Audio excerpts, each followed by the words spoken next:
Hello and welcome to another episode of Movies That Make Us. I'm Jake. Oh, Tracy, you're muted. Can't hear you, Am I muted? Tracy. There you go. Oh, there we go. Now we can can hear you.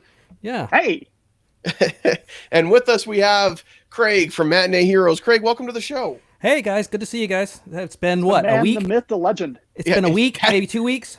Yeah, it's been a week for me. Yeah. No, you were just on Oh, the yeah. show. Technically, you were just on the show 3 days ago. Yes, technically I was on the show 3 days ago. Right.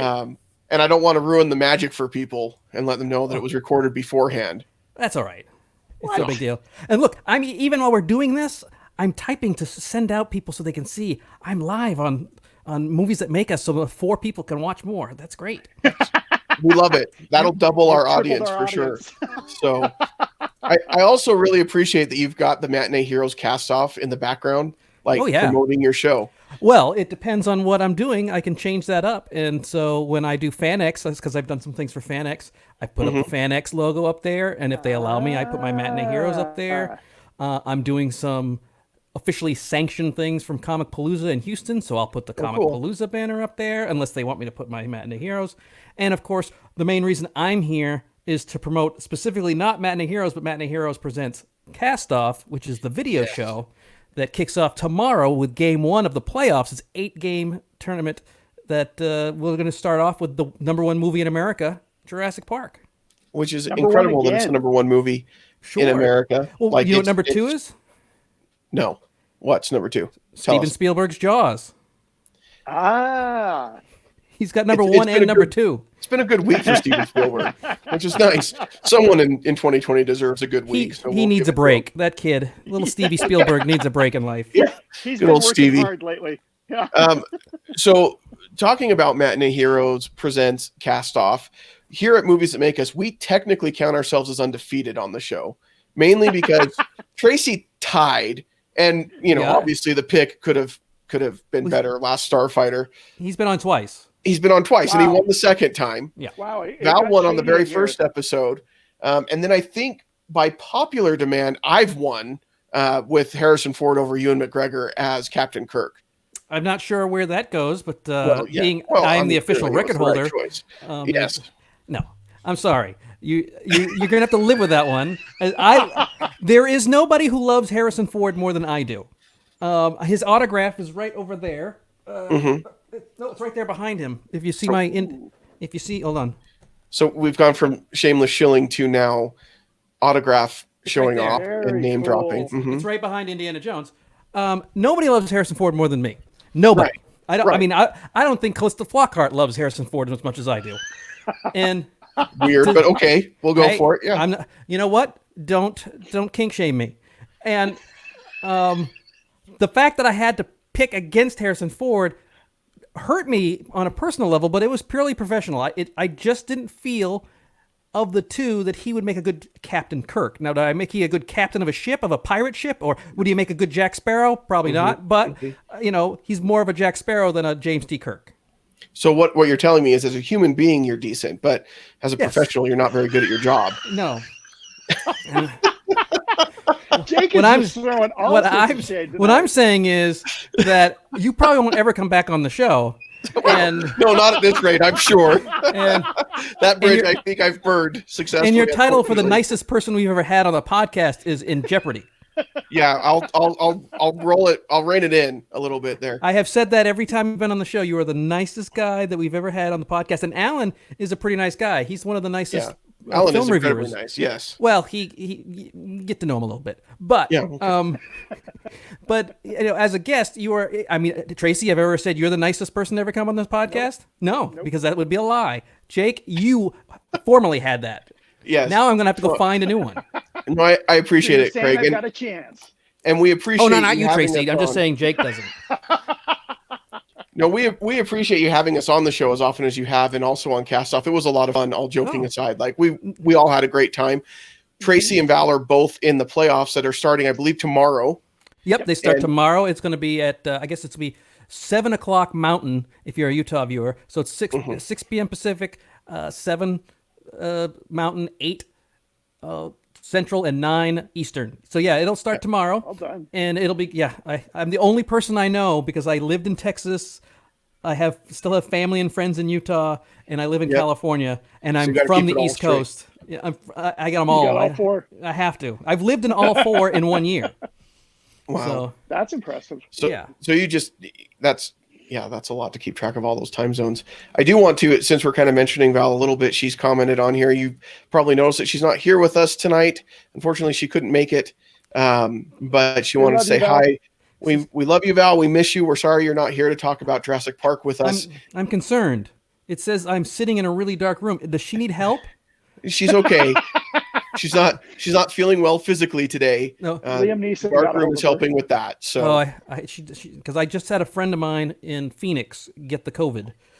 yes. Ooh. Yeah, and I know that Tracy, you've had some family I've had some with that. family. My condolences on that. And I know you lost your Thank you, aunt. sir. But as long as she's just a little sick, because allergies have been massive the last couple weeks Migraines and here stuff. allergies. Yeah. Yeah, it sounds like migraines and allergies. We miss you, Val. We want you to get feeling better soon.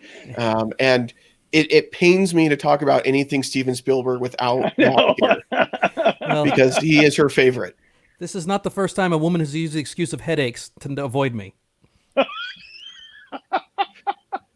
Are we going We'll to do let a that one- deep dive? Well, Or are we gonna no, let that not one on that. No. Not on that subject. We're not going to do a deep dive.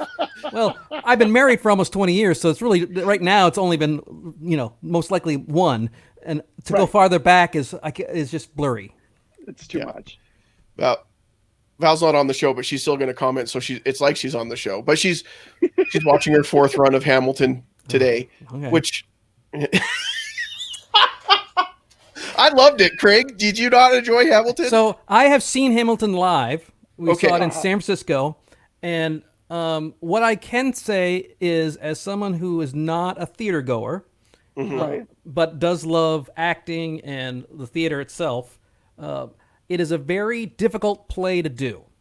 To sing that sure, fast yeah. and say all those words and do all the stuff. So technically, it is a very well done production. yes. And that's as far as I'm going to go, because I don't want to, what Yeah. my wife says, yuck people's yum. It's just not my Yeah. bag of tea, Totally fine. Yeah, and that's the thing. It's not.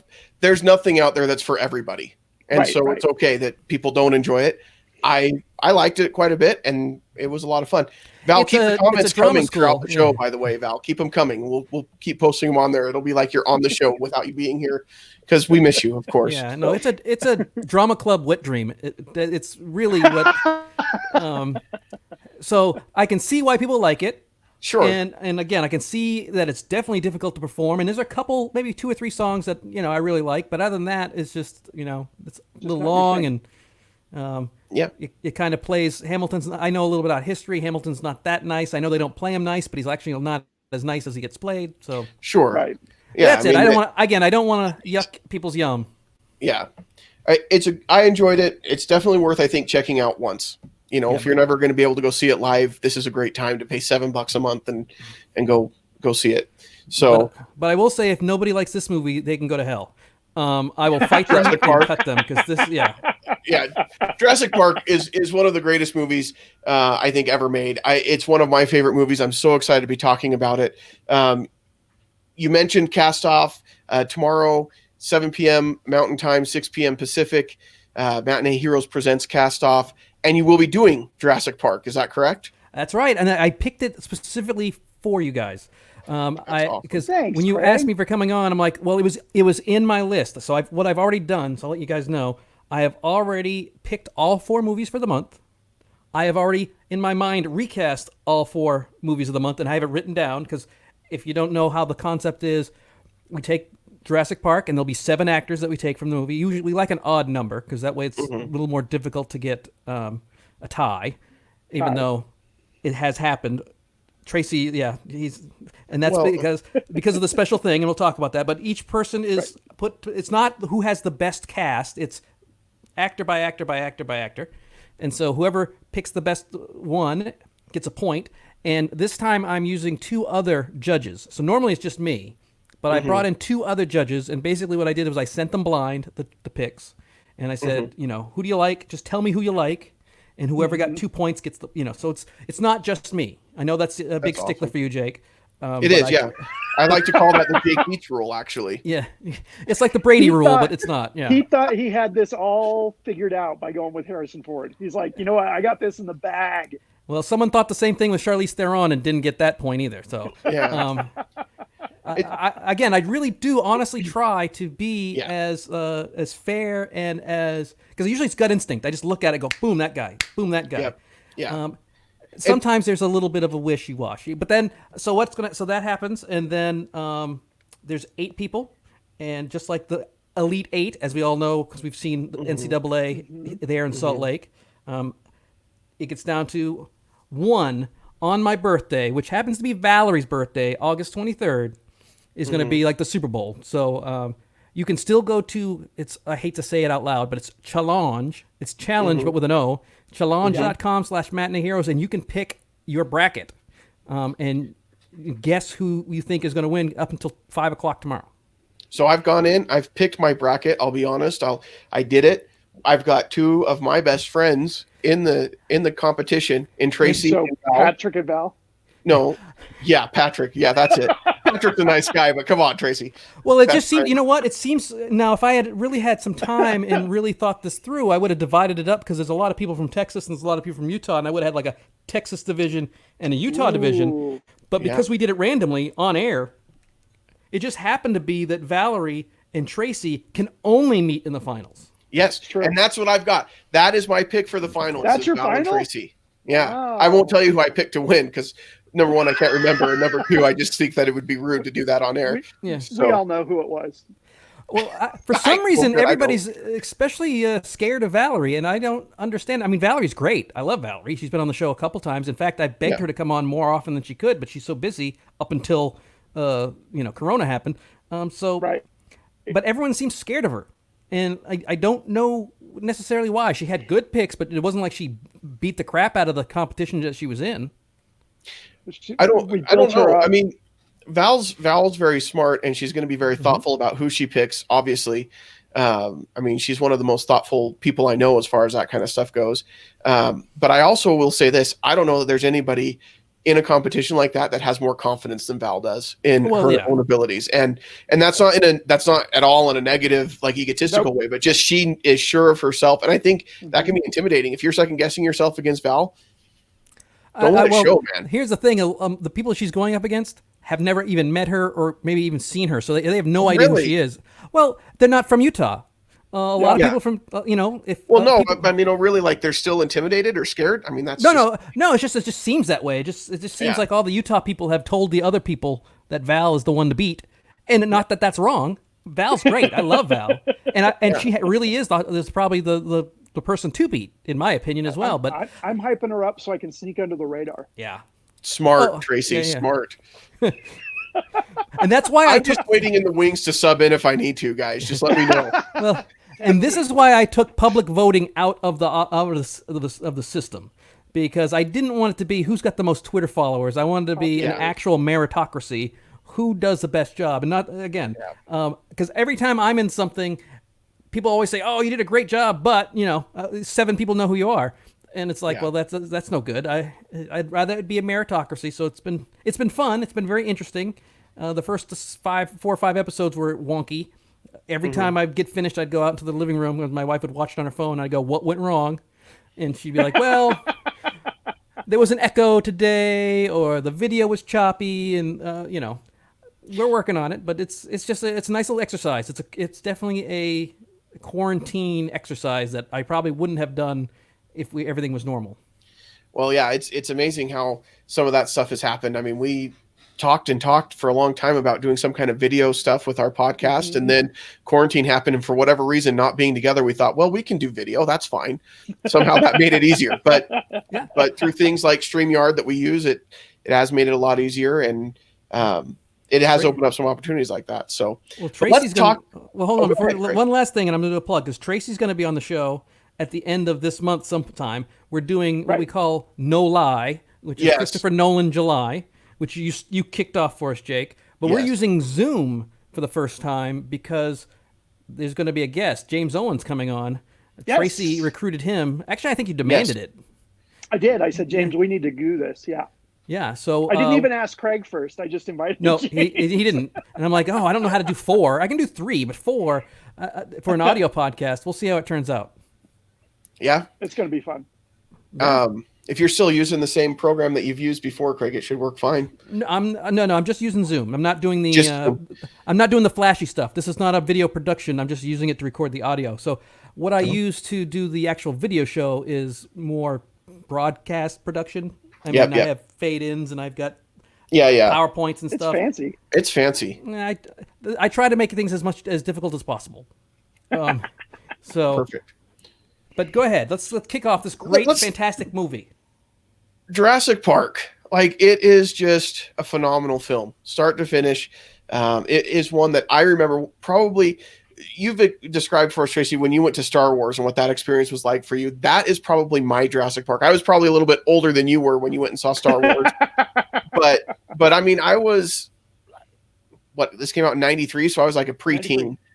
So for me, this movie, I know, I'm sorry, but this movie made me love movies. Like, I love dinosaurs, and going to see this movie and having them come to life the way they did and the storytelling in it, it blew me away. And this is one of those movies that when I look back on my experience of going to the theater and watching it, it still stands out in my mind. I remember getting the souvenir popcorn tub that had dinosaurs on the outside and just things like that I remember so vividly about going to see this movie that I'm just excited to talk about it. And I think it holds up even today. Like, the special effects, all of it holds up a lot today. Yeah.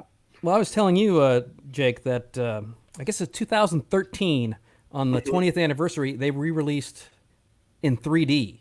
Right. And I went to go see it because I love this movie as well. And I'm fortunate. I was very young when I saw Star Wars when it came out, but I saw it in the theater. So I had that, oh my God, this is amazing. But this movie did that as well. This movie, even if you were a longtime movie person, this movie brought everything up to a level. Yeah, Abyss had a couple cool things in it. And Terminator 2 wasn't quite there. Terminator 2 wasn't quite out yet, was it? I think it was. No, Terminator 2 was before this. I think it was in 92. Okay, so it was Terminator 2 was a big leap, but this was massive because now all of a sudden you're talking about organic material. Before it's all liquid metal or liquid water or liquids, and now it is. This could literally be anything, and to make it so realistic, everybody lost their mind. And then when it was in 3D, it looked just like it was made for 3D. Yeah, and not many movies can do that.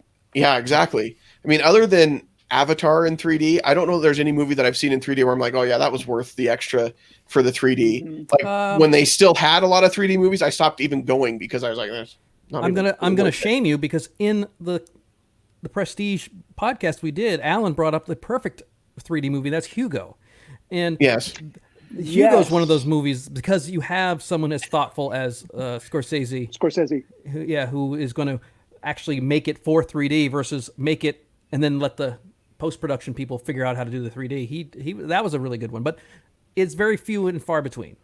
Yep. Noel is letting us know that Steven Spielberg brings out the childhood in everyone, no matter how old you are, and I agree.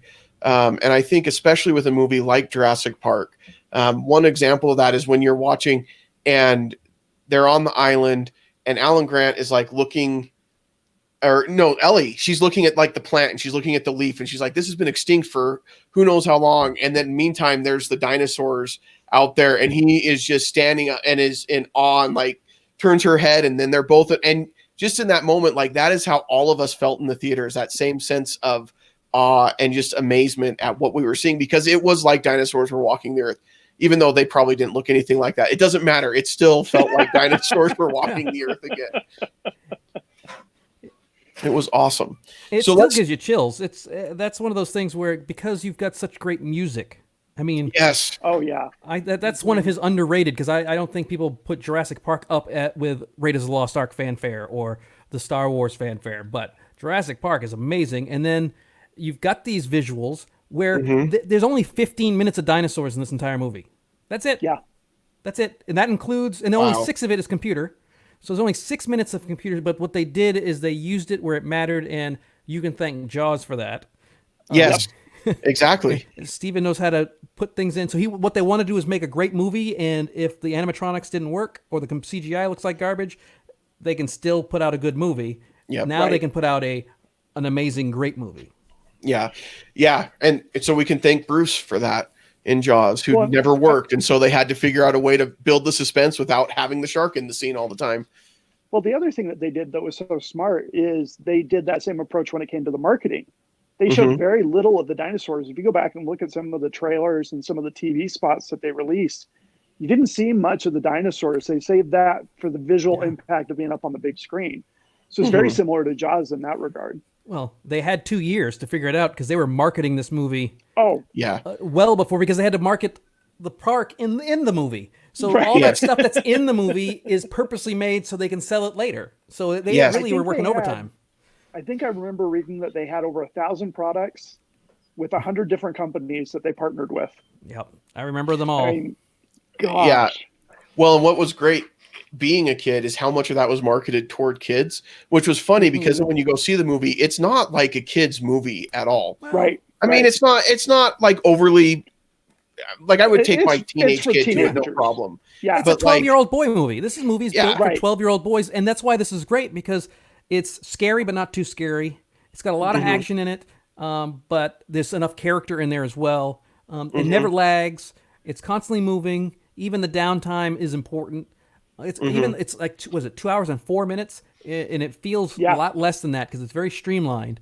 Yeah. So the only time it bogs down for me is the Mr. DNA movie, which had to be in there to explain everything. Yeah. Well, right. When you read the book, all of that is summed up as they go through the story, and there's easier ways to put that exposition in a book. But in a movie, you've got to find a character like Mr. DNA to explain this is how it's all working, and this is the scientific theory behind it. Well, he did the same trick in AI with Robin Williams as the Mr. Wizard or whatever it was called. Yep. So I'm going to be a little opposite of you, Jake. Now, I love this movie now, but when this came out, I was actually a little disappointed because I had just read the book. I was 18 years old, and there was a lot of stuff that I loved in the book that wasn't in the movie. So I was kind of let down and disappointed at first. I have seen the error of my ways over my years, and I have. Go ahead. Oh, I was just going to say. So I've confessed my sins and moved on. Well, first of all, you're forgiven, my son. It's fine. Thank you, Craig. Thank you, Father. Bless you a little bit. But this is a movie that I think was one that was a classic book versus the movie kind of debate when it first came out. That the book was so much better, and there was so much beneath the surface if you read the book that wasn't in the movie. But the reality is, any director that's going to take a book and turn it into a movie, they're going to have to cut it down. They're going to have to take some stuff out, and they're going to have to streamline it. And I feel like the stuff that Spielberg took out made sense for the movie. Well, they bought this sight unseen. They bought this before the book came out. This was mostly not on galleys alone. It was mostly on spec. They go. Right. It was like Michael Crichton, a known good blockbuster author. Dinosaurs go crazy in Disneyland. Well, yeah, I'll buy that, and we'll fix it. We just want the There idea. were 4 or 5 studios fighting over this movie. Yeah. Yep. And I think it's interesting because Spielberg wanted to get, I remember reading an interview with him, and he said he wanted to do Schindler's List and wanted to shoot it in black and white. And the studio of Universal was very not sure about that. And the only way that he was able to get them to greenlight it is that he agreed to do Jurassic Park first. They said, because if you do Schindler's List, you're not going to be able to do a Jurassic Park. So he was actually filming in Poland, and then this was new at the time. Now it's not a big deal, but they were basically editing nonlinear and doing it over satellite. And So he's filming Schindler's List in Poland during the day and then editing Jurassic Park at night. And that's how he was able to do the post while Ready Player One was still getting in post-production, because he's done that before, because he knows that he can't be in the room for when the computer guys are doing their magic. See, this is how they work. Listen, you're going to have a hard time convincing me, Craig, that Steven Spielberg was in the room at all for Ready Player One at any point. That movie is the worst movie, and we don't talk about it on this show. All right? I didn't read the book, and so when I went to see the movie, I was like, this is, yeah, I can see why you're not happy with that. It's no 1941, but hey. Yeah. Which I saw on a loop on HBO from starting from basically when it was released in 1979 until probably 85. So I've seen that movie enough times to know how awful it is. Yeah. Ready Player One, we did one episode on it that was live, and it disappeared, and it was the worst episode I think we've ever done, and we just joke about that whenever it comes up. So it's one of the lost episodes. Yes, it's the lost episode. So I just realized that we're matching. I know. I saw that on your hat. I was like, oh, that's interesting. I should have put on a Jurassic Park shirt, but I don't have it. I don't have one. I had a Jaws shirt I thought about putting on, but anyway. I could have worn my Matinee Heroes Jaws shirt. No, perfect. I have an E.T. meets The Shining T-shirt, and it's E.T. with his head coming through the doorway, like the "Here's Johnny" moment. Nice. I love it. He's yelling "Phone home." So, like you, Tracy, I read the book before I saw the movie, even though I was a kid. And part of the reason why, my mom was very concerned that the movie was going to be very scary. So to make sure I could handle it, she had me read the book first. Okay. The book was terrifying compared to the movie. Yeah. I don't know. It was a horrible plan. Yeah, I was terrified of but the movie I thought was just, it did, but it was a good way to do it because even though there were some tense moments, it wasn't the same as what was in the book. And I could handle it. So it was a good move by my mom, but I just always thought that was funny that here, you need to read this book first. And I'm like, I wondered after, did she ever read the book? Cause it was a little scary. Before we let you watch this Stephen King film, I want you to read the novel first. Yeah. Well, no, then you just get mad because usually the movie's so different than the movie for Stephen true. King that you're just bitter and angry. But Yeah. you would have really been scared of this movie had Valerie's cousin James, who was thinking about doing this movie. He was competing. Had it been a James Cameron movie, then your mother would have been totally justified. That is very true. Yeah. That is very true. That's a great point because Steven Spielberg has a very particular style in the way he tells stories. There's a little bit more whimsy to it. And not to say this is overly whimsical, but compared to like a James Cameron movie, this is much more magical and whimsical and awe-inspiring instead of just terrifying and scary. This is the family-friendly roller coaster. This is like the Big Thunder Mountain Railroad versus like 7P or what's the big park in California with all the major coasters? Magic Mountain. Magic Mountain, yeah. Oh, yeah. Have not been there yet. I've driven by it. So it's Disney versus Magic Mountain. It's like they're two completely different things. Yeah. Yeah. Like one you go to for the thrills, the other one you just want a little bit of thrill. A little bit of excitement is fine. Please stop reminding me that Disneyland is closed. Ugh. I'm sorry, Craig. I'm sorry. Look, we're not any happier about it than you are, except we just don't have annual passes, so it doesn't affect us as much. I just saw that our buddy Chris Provost got on a plane to go to Florida to go to Disneyland, Disney World. Yeah. I'm like, what? If you guys want to see his coverage of Disney World opening, he will be there and broadcasting tomorrow for Provost Park Pass. So let's wish him nothing but good health because I would not go to Florida on a regular day. Never mind now. Yeah. Especially in July. Yeah. Florida in July is not fun. No, I lived in Houston. It's very sticky. It's the same thing. Well, the good news is I hear the heat and humidity just make the face coverings that much more comfortable, so it'll be fine. Yeah. I think that's how you know if they're working, if you can smell the funk of your neighbor. It's like, I need to change my mask. I can smell this guy, and he's 6 feet away. So it's a nice way of social distancing because you want to be away from people anyways. That's very true. That's a very valid point. Yes. So with this movie, the cast, let's talk about the cast for a minute. This cast is amazing. The chemistry that they have together, the characters, the way that they're played.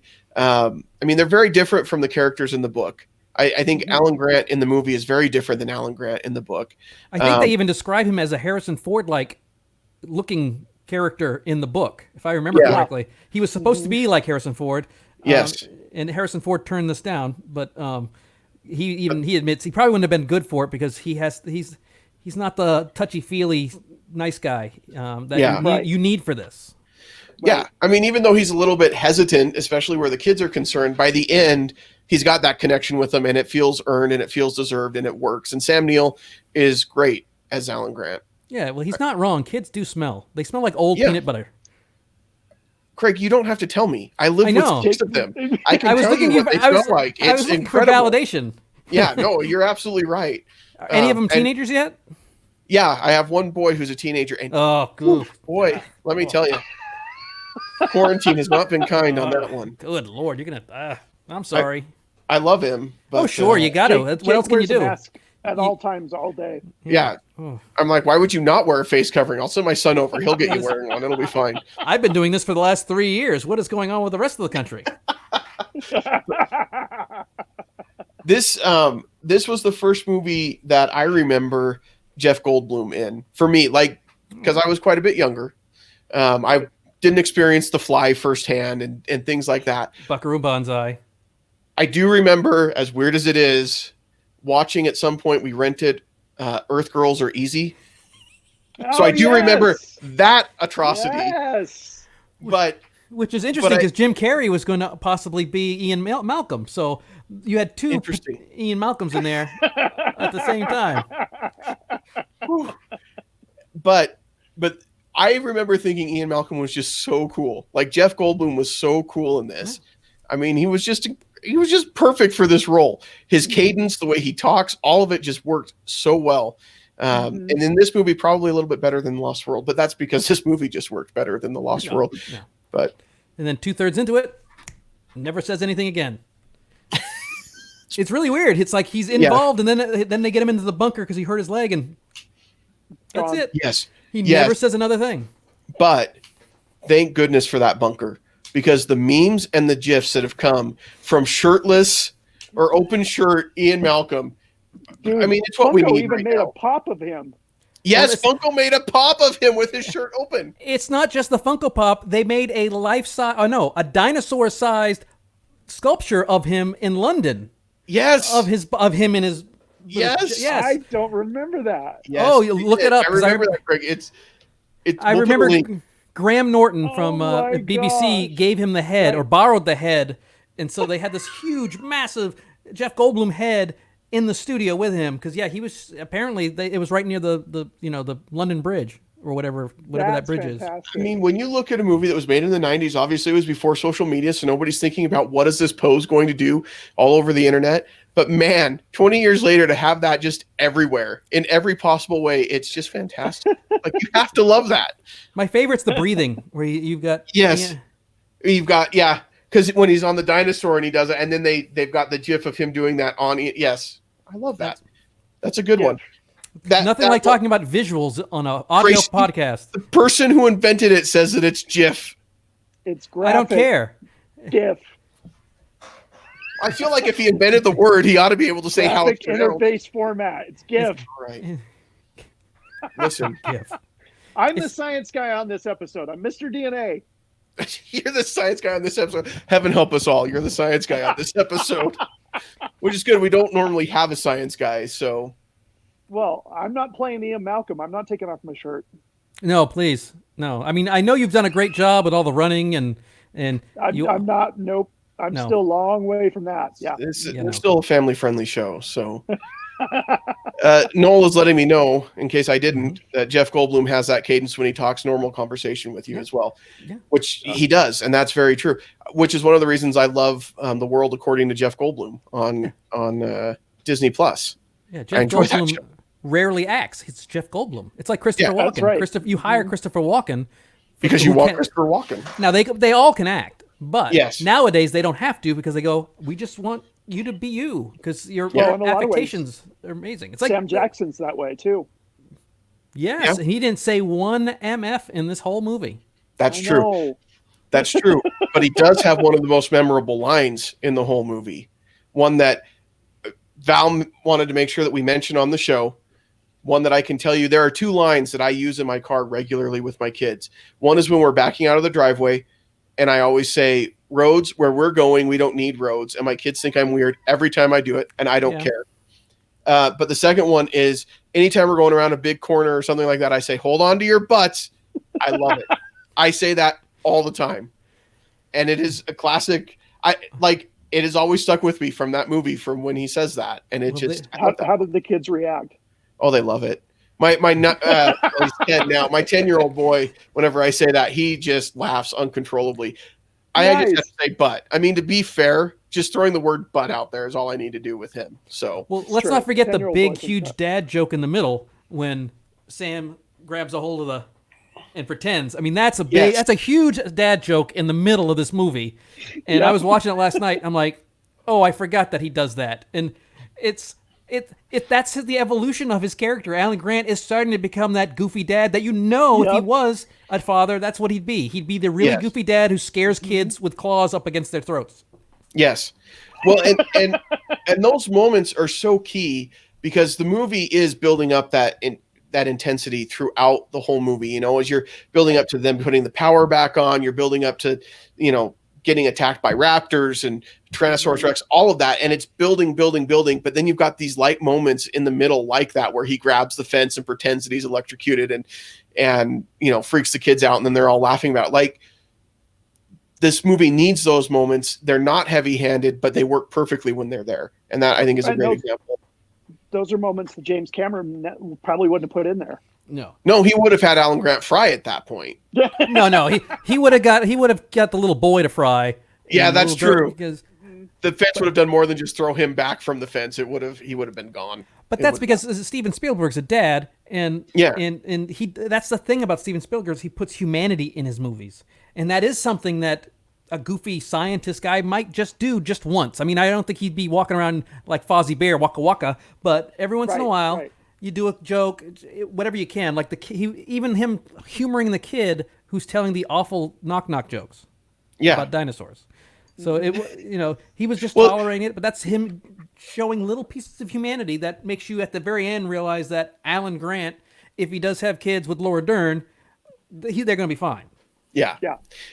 I love that scene when he's going from truck to truck because the kid keeps following him, and he finally stops and says, "Which car are you planning on going in?"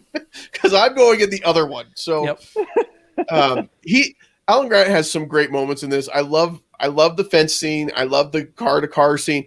I love when they're taking the helicopter and he has no idea how to work the seatbelt because he's got the two opposite ends, so he just ties them together. That is just such a cool thing to do.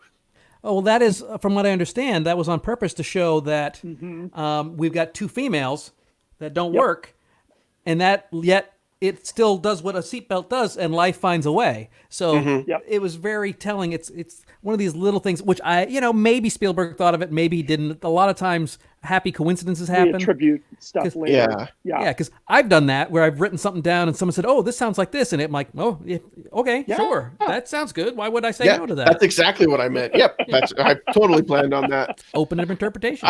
I took one film class in school, and I remember one of the first days the teacher saying, "Yeah, directors, everything you see on the film is intentional." And I thought that can't be true. Like just law of averages, that can't be true. Like it just mathematically it's not possible. Think that. Yeah. Bring in Spielberg and have him talk about Jaws, where nothing was planned. Yeah, exactly. No, that was all intentional. Everything was planned 12 hours in advance because they didn't know what the hell they were doing. That movie Jaws is so fascinating. Just on the behind the scenes is so much more fascinating than a really amazing movie. But we're not here for that. That is very No, true. we're not. But if you guys want to hear more about it, about a year ago, we did an episode on Jaws, and it was really good. And we went into a lot of that and how the production went or didn't go. So I have a whole section of it in the book I wrote. So when I talked about failure, so it's a big, huge, it's a huge failure that turned out to be great if you're flexible. It was. There's a lot more things that happened than this just the shark. It's amazing.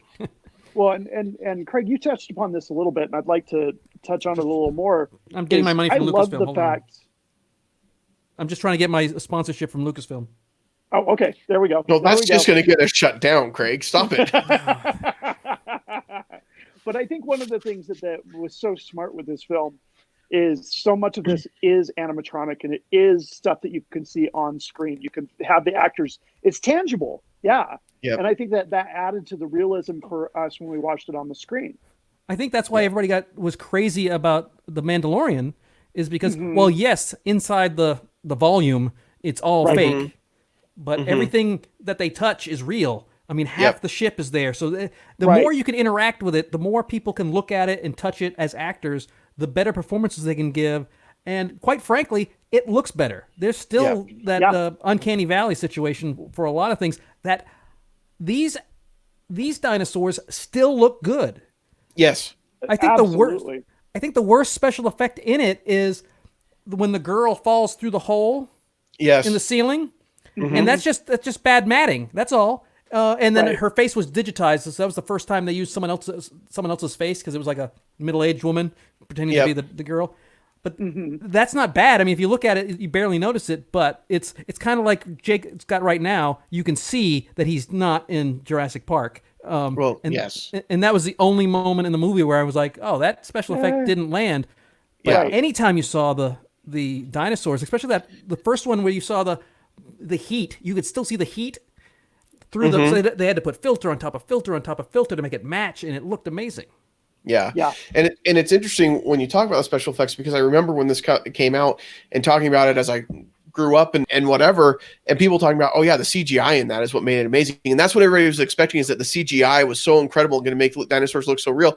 And then I remember watching like a behind the scenes special on it and realizing, no, none of it was because of the CGI. I mean, the CGI was there and it was really well done, especially for the time, but what made it real was the practical effects. And we see that time and again with movies. When they're laying on the dinosaur as it's dying and it's slowly breathing, and they had guys with air bladders and compressors.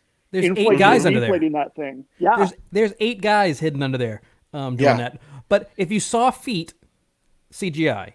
If you didn't see feet, it wasn't CGI. Like when the irises shut real quick, that's something that he did in E.T., but it looks so amazing. Yes. But that's a practical effect. Yeah. And those that is why this movie is but is number 1 in America again, because even 27 years later, Make America Jurassic again. Yes. Well, they're working on it. Chris Pratt is filming Jurassic World 3 or whatever, Dominion. Don't they kick off next week or two? I heard that they're allowed. We have an insider that has let us know that they are working on the production or getting ready to ramp up the production right now. So we had Chris Romwell, who's one of the stuntmen, last week on the show, and he was he's an Avenger. He's Thor's stunt double. I heard. Yeah.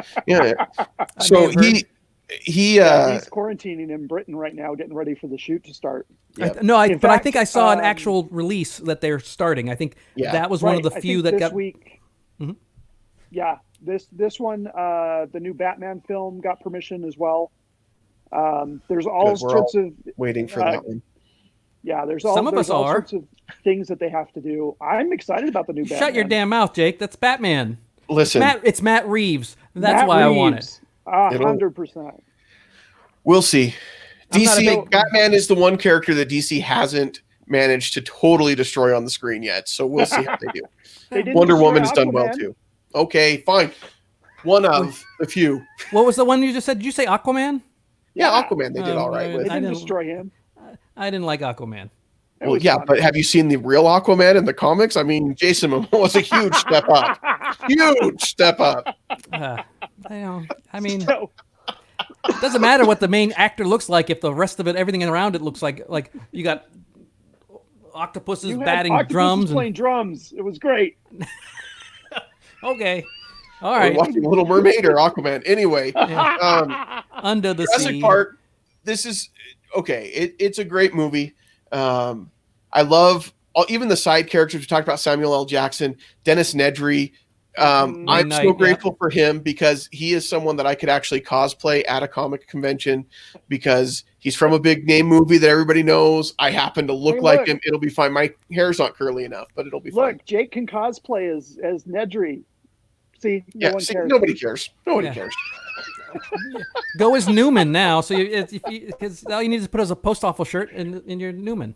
I used that GIF of Nobody Cares the other day. You used peanut butter? What? Yes, I did. I used peanut butter the other day of Nobody Cares when they were talking. Somebody was talking about, well, if they're going to make me wear a mask, I'm not going to go there and buy stuff. I was like, see, nobody cares. You threw your temper down. Nobody cares. And that's kind of the point. If you don't wear a mask, don't show up. We're happy. Thank you. Thank you for following our rules. Yeah, thank you for not being here.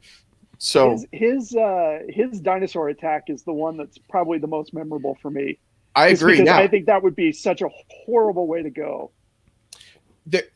It was one of the moments that was very intense, that you actually saw a lot of the action with the dinosaur, because he was in there, and the spit, everything that went into that. Then the Jeep rocking, of course, and that all stands out. Yeah, the band comes up. Yeah. Because at first they just look so cute. Yeah. Well, that's what they actually look like. You're just one of the little guys. You're just Everything else is fiction, but the cute little V on their head is the only thing that's real. They don't have the things and the spitting and the. I know. Right. And but boy, it was cool visual though. It's so funny to watch this now because so much has come out about what we now think dinosaurs look like that's so different than what they are in this film, but I don't care. Nope. It's like eggs. It's like eggs. Cholesterol's good for you. Cholesterol's bad for you. Eggs are good for you. Eggs are bad for you. Dinosaurs look like this. They look like that. I don't care. Yeah. Mars is a planet. It's not a planet. That's Pluto. That's what I meant. Yeah, that's Mars. Mars has always been a planet. Where have you been? All right. Yeah. The people who say that can't prove that to me anyway, so I'm still going to go with this because 98% of what you see for dinosaurs now is based on Jurassic Park. It's not even like they're not even doing their own interpretations. That's exactly. True. Well, and the another moment that stood out to me as far as a dinosaur attack is when Ellie's in the maintenance building to turn the power back on. And the raptors are in there.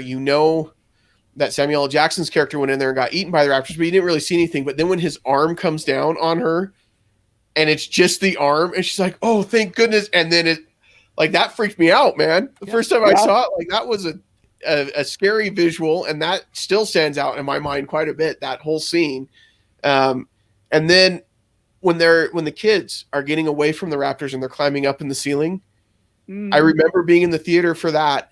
And when the raptor jumps up and he gets his legs up at the last second, and he snaps at his legs. I pulled my legs up in the theater because I was so nervous. I was into it, man. And I think awesome. that is the storytelling that Steven Spielberg does is, like you said, 15 minutes of dinosaurs in the film. It didn't matter every time. Every moment was worth it and just paid off huge because of the build up to it. Mm-hmm. Less is more. Well, it's like the shark in Jaws. He's not on screen that much. No. And that's because he couldn't have. Way less. He was supposed to be in it all the time, and if you'd seen it the first 3 minutes, you would have got bored with it. And it would have looked stupid because let's be honest, the last 5 minutes of that movie, that shark, if I only showed you the last 5 minutes and didn't get the hour and whatever to buy into it, if I just said, "Here, watch this," your kids would go, "That's stupid," because it does look like a dumb, stupid shark. But you start from the beginning, and he earns the fact that it's going to look stupid at the end because he has made it. You're so scared of this damn shark, you don't know. Maybe that's what sharks look like when they jump out of the water. It didn't matter. It didn't matter at that point because you knew what the shark had done. You were in. You saw. Yeah, it didn't matter. You knew what you did. I saw what he did to the little kitten or boy. Yeah. Well, and I think that's what takes Jurassic Park to the next level because you do have that same kind of build up. He does the less is more thing, but then when you do see the dinosaurs, none of them look stupid. No. They all look incredible and amazing. Right.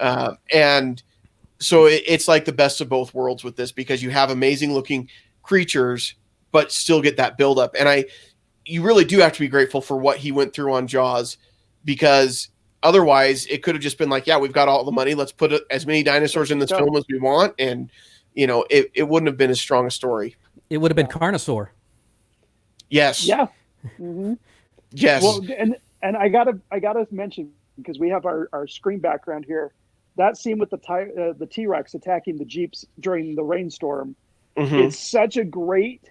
It's so well filmed and so well edited that you forget that there is a major continuity error in there. Stop it. When we start this scene, we are not next to a giant ravine. Or excuse me, we're right next to a giant ravine. And then later they escape through the fence and it's just, a hill on the other side. No. You don't know how steep that is. They didn't really show you how steep that was. They went down by the rope, the cable, and they just didn't. You don't have to see every inch of them walking down the side. I'm still calling it a continuity error. Stop mansplaining this movie to me. I don't need this. Wow. But I think we can all agree. The third dinosaur from the last lost a tooth, and if he had done that, it would have nullified any kind of. Hey, he's the science expert on this episode, Craig. Let him have his minute. It's fine. And I said you don't even notice it. But is Mr. DNA your porn name? But I think we can all agree, changing subjects slightly here, that what that lawyer had coming to him was what we want all lawyers to have, right? I mean, like when he gets and he goes and hangs in the bathroom, and it's just all of that is just awesome. Apparently, he had to really go. I mean, I just love that whole scene.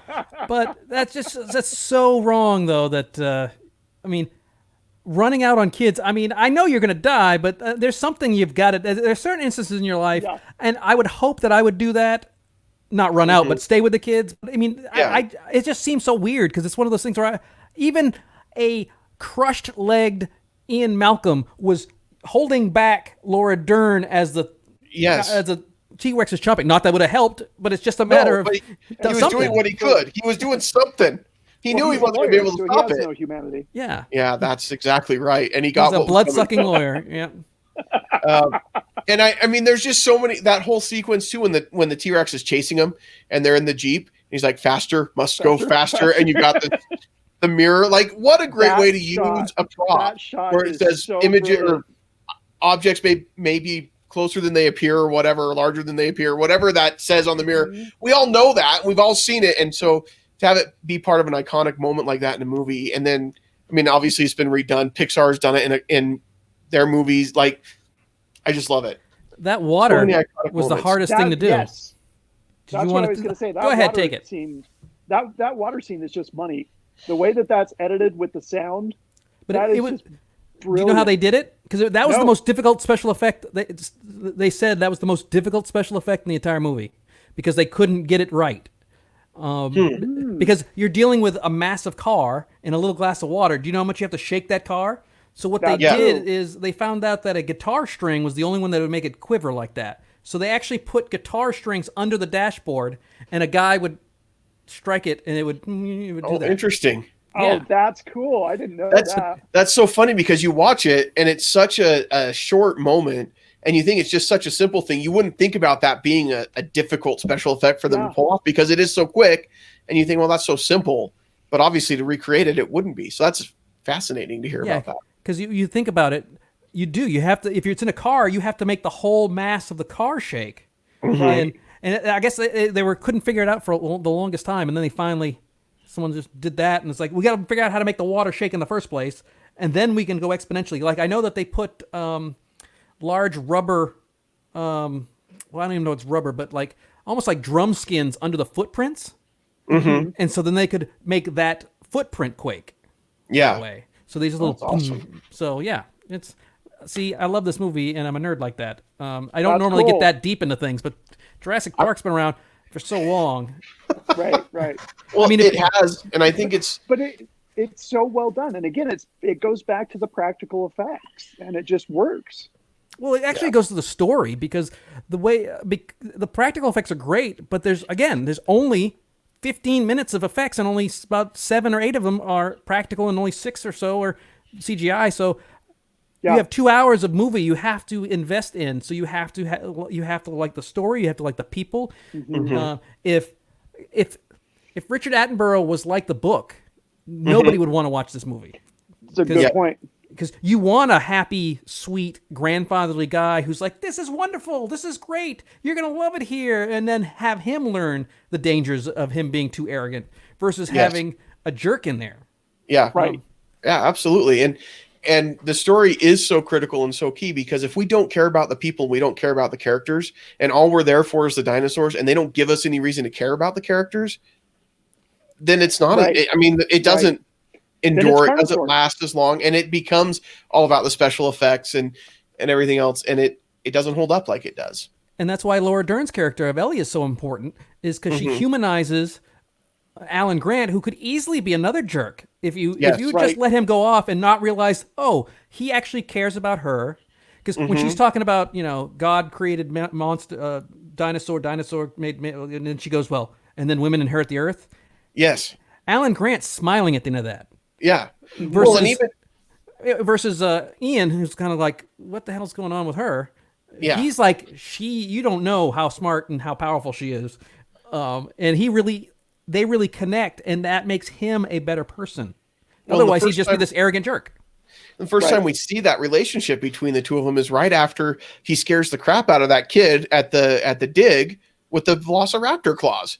And in that moment, you're like, man, this guy's kind of a jerk. But then you've got her right there, and you've got that connection between them right there to let us know, no, he's really not that bad a guy. He's just not great with kids, because he was awful with that kid. That kid was like, but yet you can tell he'd be a great teacher. Yeah. Oh, yeah. Well, the kid remembered, I'm sure, every moment of what he said. Well, for college, but maybe not third grade, but for definitely college, he'd be a great teacher. Yeah. I love this movie. I wanted to be Alan Grant when it was done, and then I realized that no amount of paleontology school and digs and everything would ever lead to me being at Jurassic Park, unfortunately. Probably not. Who knows? It definitely left to an uptick like Indiana Jones did. Indiana Jones made archaeology students increase. This made paleontology increase as well. So the scientists have a lot to thank. The liberal scientists have a lot to thank Steven Spielberg for. Indiana Jones. If Dr. they do Grant. it right, if you do it right, people will love it all the time. Yeah. So let's talk about grades. So Craig, I don't know if you remember, on the show we give out a letter grade for the shows that we talk about. Let's start with you, Tracy. What letter grade are you going to give Jurassic Park? And so help me, if you give this a low grade, Tracy, I am going to email you myself. No, don't worry, we can boot you out of the. You can just boot you out of here. Can't you hit the button and have them flush them away? There will or be something? an email in podcast@moviesthatmakeus.com from me about what you said. So go ahead. No, my current self would give this film an A. My former self would probably give it.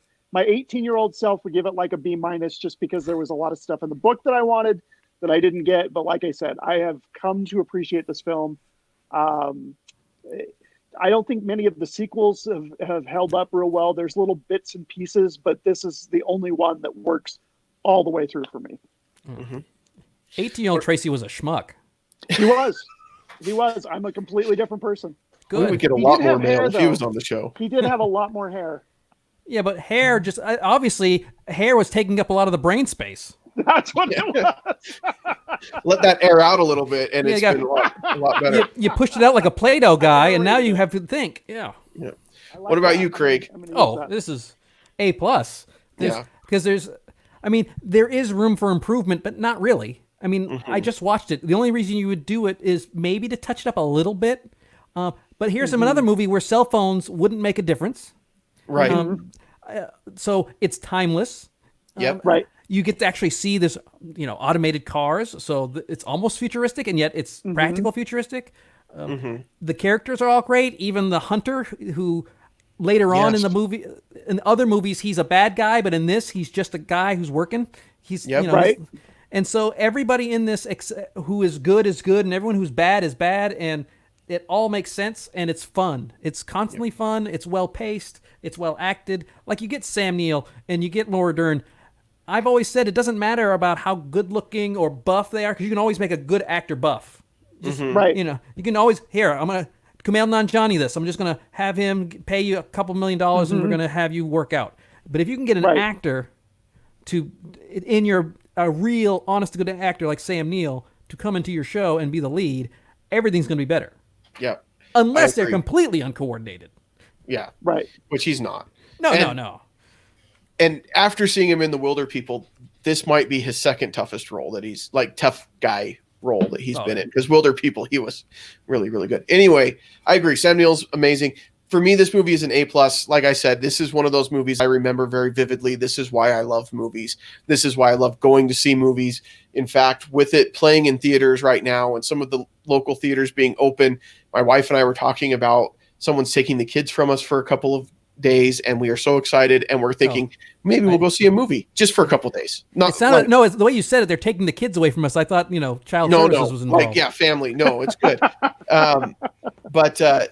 But it was funny. We were looking through the movies, and she was like, "Oh, Jurassic Park's playing. I think I'd really love to go see that." And that was one of those moments where I'm like, "This is why I love this woman, because she likes to go see movies like that, and would love to go see that one with me." So I love this movie. For me, it's an A+. I think you can watch it over again. Yeah. How many times have you seen it in a theater? Oh, wow. Actually in a theater, not in a home theater, not in an auditorium, like at school, because this could easily be a movie. How many times have you paid money to sit in a theater and watch this in the dark? I think you say 3 or 4. I think the summer that it came out, I probably went and saw it 10 times. Okay.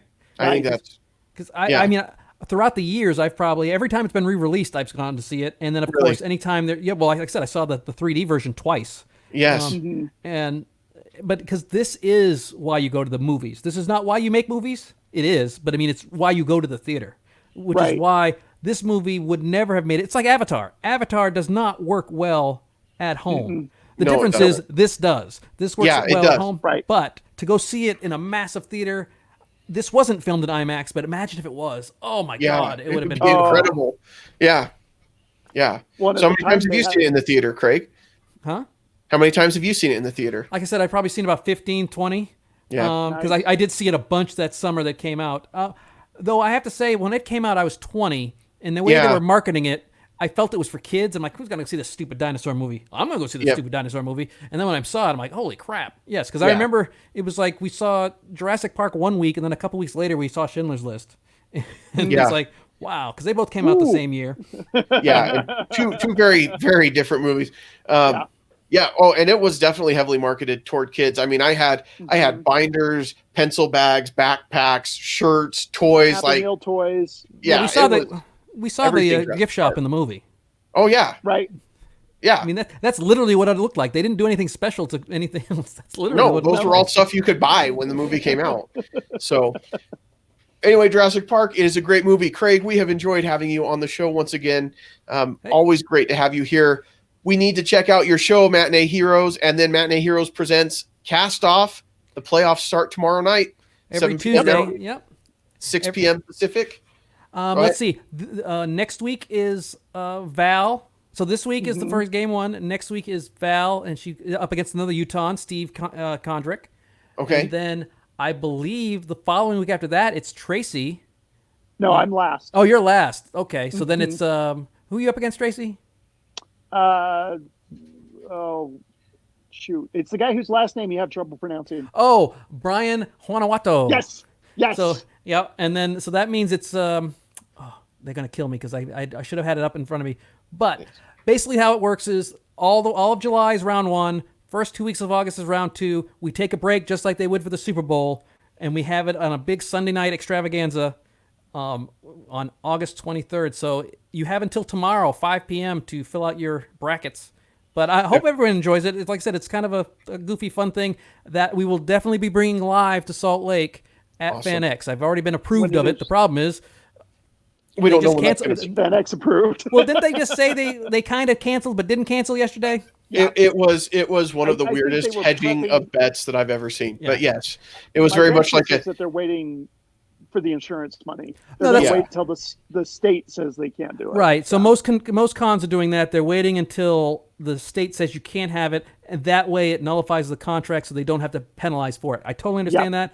I don't know if that's happening. Trying to prep the fans. Yes. Well, that's good because I know the question has come up a couple of times on the Facebook group. Really? I haven't seen that. Probably during this episode while we've been recording. Usually by the same three people. Yes, I know. Guys, anyway, that's all very exciting. Tracy, I do think that down the road, if everything goes well on my bracket, I had you going up against like Luke Hunsaker in like the next round. Oh, that's it. Luke Hunsaker and Randy are week 3. That's it. Yes. So Luke is the one that beat me. So I had him go to the next round just so you could avenge me, Tracy. I got just you. So you know, a lot riding on this. A lot riding on this. Well, Luke's a fine individual, but he's got to go down. Let's not get cocky. Again, you don't know if he's going to make it to the second round. I'm not in charge. I can't. I've got 2 other judges, so I know. We need their name. Randomly change. Start sending them some money. Anyway, Cast Off is a great show. Matinee Heroes is a great show. That's every Saturday morning is a new episode of Matinee Heroes. You can also support them on Patreon. They like that as well. Please. Yes. Yeah. I'm not working thanks to just in general. But no, I was unemployed before COVID. I was unemployed since December. Yes, but you're still not working. So now it's like I can't find a job because now I got 40 million competitors. So, throw a couple shekels our way. It all goes towards the. It all goes towards the podcast. I could guarantee you anything that we've spent from the Patreon has gone to our It went to cameras. It went to, well, it hasn't gone to laptops because we still got garbage, but it pays for our hosting services. So you know how Patreon works. It's a great way of sustaining something you like, and then you don't have to give a lot. That's the great thing. Right. Yep. Awesome. Craig, thank you again. And from all of us at Movies That Make Us, Val, we miss you. We wish you were here with us. Val would give this an A+. Of course you would. I'm nervous saying that Val would give anything an A+ because she's very strict on her A+, Tracy. What about A? I think it would definitely be an A, but A+. Okay. All right. This All might right. be an Val A+. would give us It an might A. be. We'll have to verify It might with her be. next time. Well, we can tell she's not actually watching because she's not commenting. So she hasn't. No, she hasn't commented yet. But no, that's she okay. commented at the very beginning. Yeah. She said, "Oh, Jake's got this," and then She's she went to knee-deep bed. into the end of Act 1 of Hamilton, so she's Yes. gone. So she didn't want to miss her shot. That's right. She didn't want to miss her shot. Anyway, we appreciate it, and we won't see you at the movies. I'm going to take us out with our exit now, but thank you, everyone, and we'll see you later.